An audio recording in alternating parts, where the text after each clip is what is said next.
Hi guys, welcome back to FinLife. Today we'll be talking about DCM Shriram Consolidated और DCM Shriram Limited। ये company है जो आपकी diversified sector में है और काफ़ी पॉपुलर कंपनी है, ग्रोथ काफ़ी अच्छी है। जो मेजर इनका एक ब्रांड आता है वो है फेनेस्टा विंडोज़ के नाम से एक ब्रांड आता है जिसके साथ जॉइंट वेंचर करके और ये इंडिया में लेकर आए हैं। तो उस हिसाब से कंपनी की ग्रोथ काफ़ी सॉलिड है और काफ़ी अच्छी तरीके से कंपनी ग्रो कर रही है। अगर कंपनी की बेसिक वेबसाइट पे जाएं तो हम देख सकते हैं कि कंपनी एग्रीकल्चर बिजनेस में है और इसी के अलावा क्लोरोविनाइल बिजनेस में है और फिनिस्टा विंडोज़ जैसे मैंने आपको बताया उसमें तो है ही। प्लस कंपनी की काफ़ी और ब्रांचेस भी हैं, छोटे छोटे बिजनेसेस हैं जो यहाँ पर कंपनी के वेबसाइट पे अपफ्रंट नहीं दिए गए हैं। तो कंपनी के बारे में अगर डिस्कस करते हैं और कंपनी के चार्ट्स को देखते हैं हम, तो हम इधर यहाँ ये अंडरस्टैंड कर सकते हैं कि कंपनी का ग्रोथ जो है, स्टॉक का प्राइस अभी काफ़ी करेक्ट करा हुआ है और इधर 281 के लेवल पे करंटली आया हुआ है।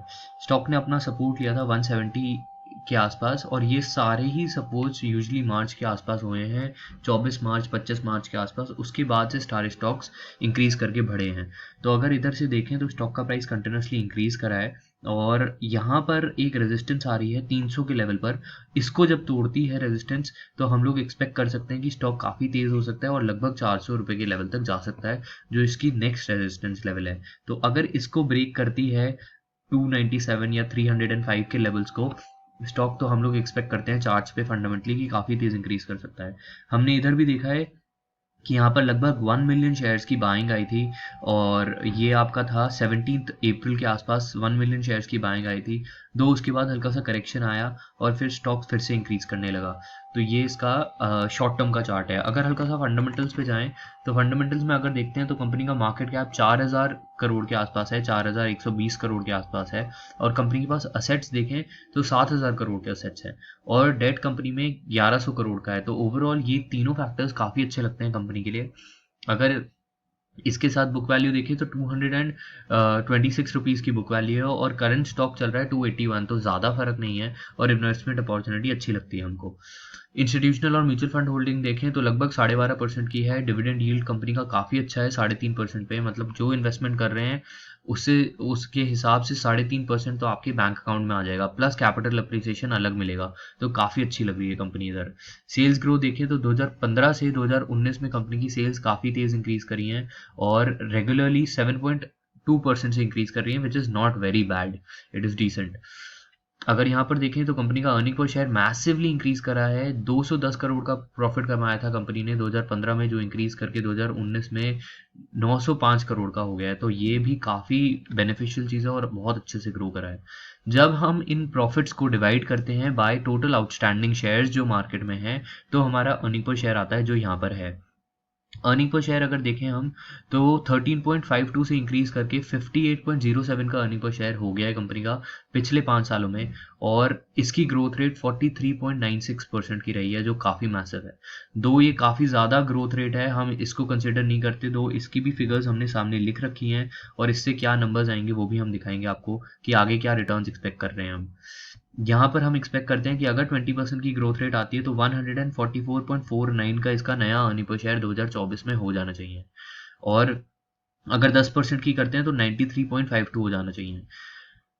फर्दर यहाँ पर कंपनी में देखें तो कंपनी के प्राइसेस काफ़ी अच्छे से इंक्रीज ही करे हैं, कभी भी ऐसा नहीं आया कि कंपनी बहुत डिक्रीज करी है। और 2016 में 210 रुपये के रेट्स थे, जो आपको फिर से अभी मौका मिल रहा है जंप इन करने का। चार्ट्स पे चलते हैं और देखते हैं कि हम लोग को क्या इसका लॉन्ग टर्म चार्ट रहा है। तो स्टॉक अगर हम हल्का सा लॉन्ग टर्म करें तो ये स्टॉक आपका लगभग 640 रुपये से गिरकर 280 रुपये के आसपास आया है, जो बहुत अच्छी इन्वेस्टमेंट अपॉर्चुनिटी अब बनती है। प्लस अगर चार्ट में देखें तो आपको डबल टॉप की फॉर्मेशन मिली थी 2018 में और फिर 19 में स्टॉक ऊपर गया और फिर करेक्ट करके नीचे आया है और 640 के लेवल्स पर आ गया, से नीचे गिरा था स्टॉक। तो ये डबल टॉप की फॉर्मेशन है। अगर इधर ही हम आपका इंडिकेटर लगाते हैं तो हम यहाँ पर देख सकते हैं कि मूविंग एवरेजेस से क्या हमको बाय सिग्नल मिलता है स्टॉक में। अगर हम मूविंग एवरेज लगाते हैं, लेट्स से 50 डे का मूविंग एवरेज अगर इसमें लगाते हैं तो यहाँ पर अगर हम मूविंग एवरेज लगाते हैं, मूविंग एवरेज लग तो गया है लेकिन मूविंग एवरेज अगर लगाएं और इधर 50 डेज़ का मूविंग एवरेज लगाते हैं तो आप यहाँ पर देख सकते हैं कि 50 डेज़ के मूविंग एवरेज में भी हमको बाय सिग्नल मिला हुआ है स्टॉक में। यहाँ पर अगर देखें तो उसको बाय सिग्नल के साथ अगर देखें तो हम यहाँ पर इन्वेस्टमेंट अपॉर्चुनिटी अच्छी बनती है। प्लस मैं आपको ये दिखा ही चुका हूँ कि डबल टॉप बन चुका है और यहाँ पर स्टॉक में ग्रोथ आ रही है। अब इसके साथ अगर फंडामेंटल्स पे चलते हैं और उसको फिर देखते हैं, तो फंडामेंटल्स में इधर हम देख सकते हैं कि स्टॉक में आपका प्राइस इंक्रीज करा था, इंक्रीज करके अभी काफ़ी अच्छे करेक्शन पे आया हुआ है। फ्यूचर के एक्सपेक्टेड रिटर्न्स अगर निकालें तो पी बैंड यूजुअली कंपनी का मूव करता है बिटवीन 6.8 एंड 10.85। तो ये दोनों लेवल्स हैं जो कंपनी ने पिछले सालों में बनाए हैं। तो पी लेवल होता है जो निकलता है हमारा price divided by earning per share से। तो जब भी इनको हम डिवाइड करते हैं तो हमको एक पी बैंड मिल जाता है, और यूजुअली प्राइस एक बैंड के अंदर ही फ्लक्चुएट करता है, ना उसके ऊपर जाता है ना नीचे जाता है। यूजुअली ऐसा होता है, लेकिन स्टॉक मार्केट से कुछ भी हो सकता है। तो अगर यहाँ पर कंसिडर करें तो मिनिमम पी 6.8 है, करंटली 4.56 चल रहा है। तो इस हिसाब से हम लोग एक्सपेक्ट करते हैं मिनिमम ये 6.8 तक तो बाउंस बैक कर ही जाएगा। 6.8 तक बाउंस बैक करने का मतलब है कि इसका प्राइस इंक्रीज करेगा।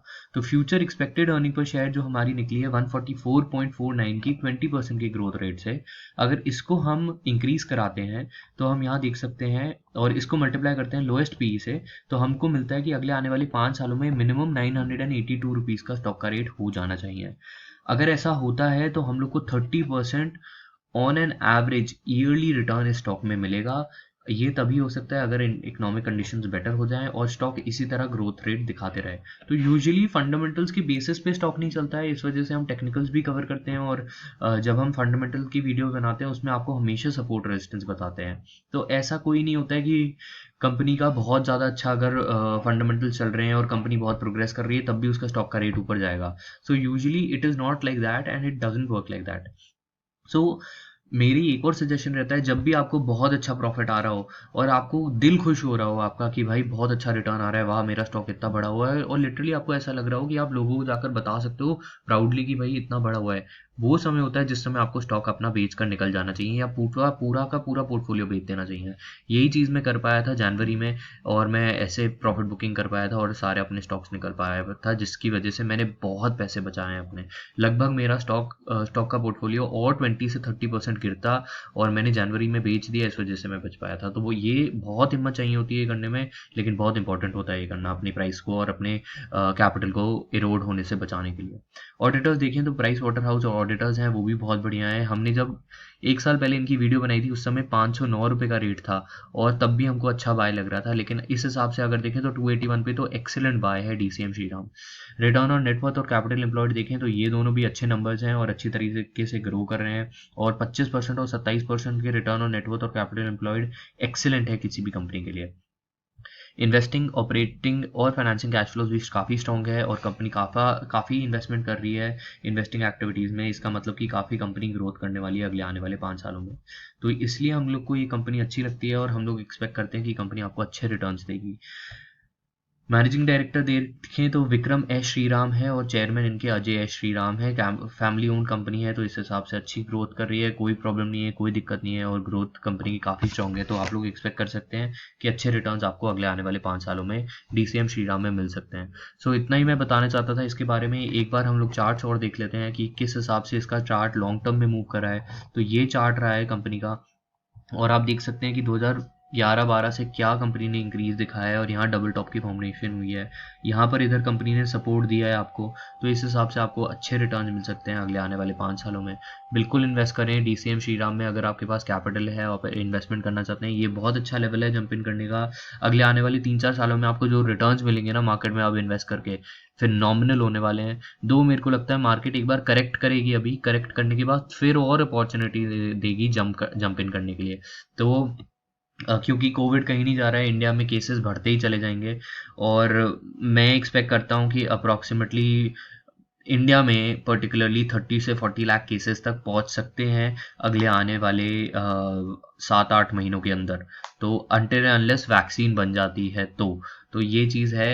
अगर ऐसा होएगा और केसेस इतने मैसिवली इंक्रीज करेंगे तो फिर से शायद लॉकडाउन अगले आने वाले 6-7 महीनों के अंदर एक बार और इम्प्लीमेंट करा जाए। तो मतलब ये मेरे को ऐसा लगता है, शायद हो सकता है ऐसा, कुछ पता नहीं है। तो दैट्स अबाउट इट जो मैं बताना चाहता था। डरने वाली कोई बात नहीं है, लेकिन तब भी ध्यान से इन्वेस्ट करें और अपना कैपिटल सेफ रखें। सो that's about it for this video. अगर आपने साइन अप नहीं किया है और अभी तक सब्सक्राइब नहीं करा है तो सब्सक्राइब कर दीजिए, और यूडेमी की कोर्सेज आप हमारे देख सकते हैं जिससे कि आपको हेल्प हो और अंडरस्टैंडिंग आपकी इंक्रीज करे। प्लस अगर आप और लिंक डिस्क्रिप्शन में है और कमेंट सेक्शन में आप हमको बता सकते हैं कुछ भी, अगर आपके पास सजेशंस हो। डिस्क्रिप्शन से ही आपको यूडेमी का हमारा कोर्स मिल जाएगा जहाँ पर आप इन्वेस्टमेंट साइकोलॉजी अंडरस्टैंड कर सकते हैं, किस तरह इन्वेस्टमेंट करना है, कैसे रिटर्न कमाना है, क्या टेक्निकल एनालिसिस के सॉफ्टवेयर कब यूज़ करने चाहिए, वॉल्यूम कैसे यूज़ करनी चाहिए। तो वो सारी चीज़ें आप देख सकते हैं जो आपको हेल्प करेंगी। So that's about it for this video. Signing off Siddhant Goyal from Fin Life. Happy investing.